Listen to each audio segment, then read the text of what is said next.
Next, let's discuss lists in more depth since we use them a lot. If you need to know how many elements are in a list, you can use the built-in len function to get that, like so. Often you also need to slice lists in certain ways to extract values in a given range within the list.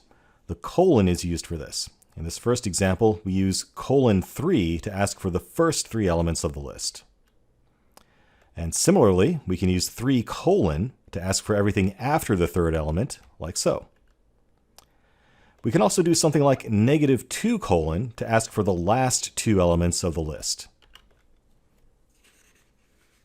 And if you want to append a list to another list, that's what the extend function is for, like this. This will add the list containing 7 and 8 to our original list. And if you want to append a single value to a list, you can use the append function, like so. Another cool thing about Python is that lists can contain just about any type you want. You can even make a list of lists, so let's do that right now. We'll make a new list called y, and make a new list of lists that contains our newly grown x list and this new y list. To retrieve an element of a list, just use the bracket operator like this. Here we're getting back element 1 of the y list. This is 0-based, so y1 actually gives you back the second element, not the first one. y0 would give you the first element, which is the number 10 in this example.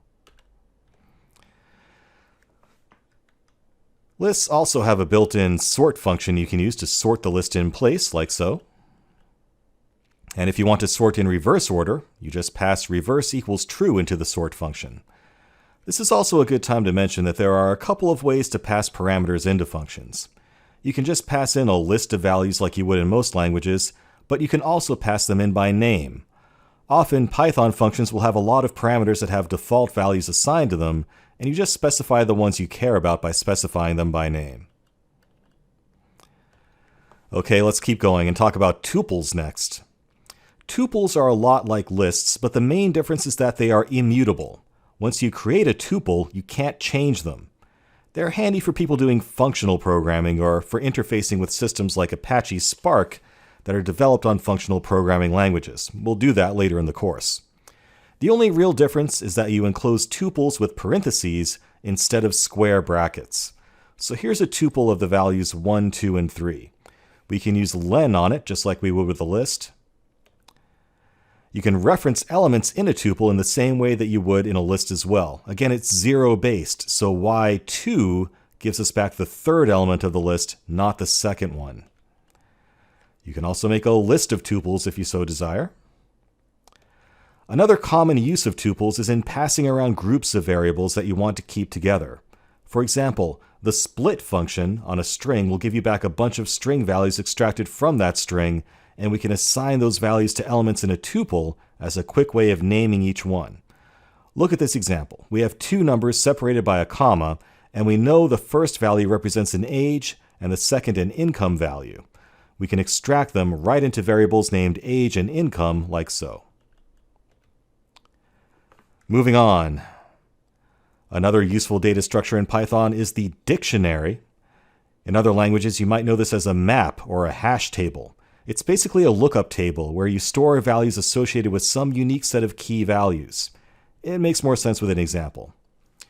You declare a dictionary using curly brackets. So let's make a dictionary mapping starship names to the names of their captains. We'll call this dictionary Captains. Now to create an entry in the dictionary, we use square brackets to specify a key value that we're interested in assigning. So to assign the value Kirk to the key Enterprise, we can just say Captain's Enterprise equals Kirk.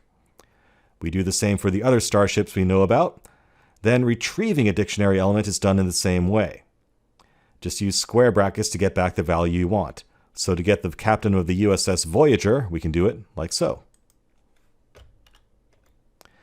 But what happens if you try to retrieve a value for a key that doesn't exist? You get an exception in that case. One way to avoid that is to use the get function on the dictionary. So you see you can retrieve the captain of the Enterprise successfully as it exists in the dictionary. But if we try to get a ship that isn't in our dictionary, it returns the special value none that you can test for and deal with however you want.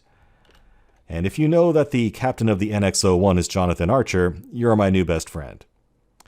You can iterate through all of the keys in a dictionary just like you'd iterate through a list like this. For ship in captains, we'll give you back each key in the captain's dictionary and name it ship for you, so we can then print it out like so.